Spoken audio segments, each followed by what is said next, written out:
Hi friends, ഒരു question ചോദിക്കട്ടെ. Why work so hard? ഈ ഒരു സെൻറ്റൻസിൽ എത്ര ഹാർഡ് വർക്ക്സ് ഉണ്ട് പറയാമോ? ഓപ്ഷൻസ് തരാം. 1, 2, 3, 4. എത്ര ഹാർഡ് വർക്ക്സ് ഉണ്ട്? നമുക്ക് പെട്ടെന്ന് ആൻസർ 2 എന്നൊക്കെ തോന്നാം അല്ലേ? നമുക്ക് സോ ഹാർഡൊക്കെ ചിലപ്പോൾ രണ്ടെണ്ണം നമ്മൾ എടുക്കും. പക്ഷേ ഇതിൽ ശരിക്കും 3 ഹാർഡ് വർക്ക്സ് ഉണ്ട്.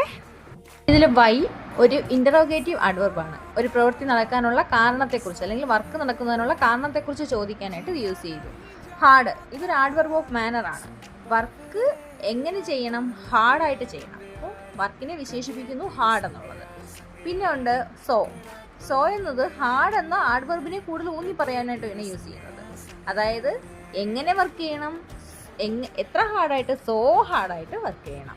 അങ്ങനെ 3 അഡ്വർബ്സ് ആണ് ഉള്ളത്. വൈ എന്നത് ചോദ്യം ചോദിക്കാൻ ഉപയോഗിക്കുന്നു. സോ എന്നത് ഹാർഡ് എന്ന വാക്കിലെ തീവ്രത കൂട്ടുന്നു. ഹാർഡ് എന്ന് പറയുന്ന ജോലിയുടെ രീതിയെ കുറിക്കുന്നു. വൈ, വെയർ, ഹൗ, വെൻ ഒക്കെ ഇൻ്ററോഗേറ്റീവ് അഡ്വർബ്സ് ആണേ.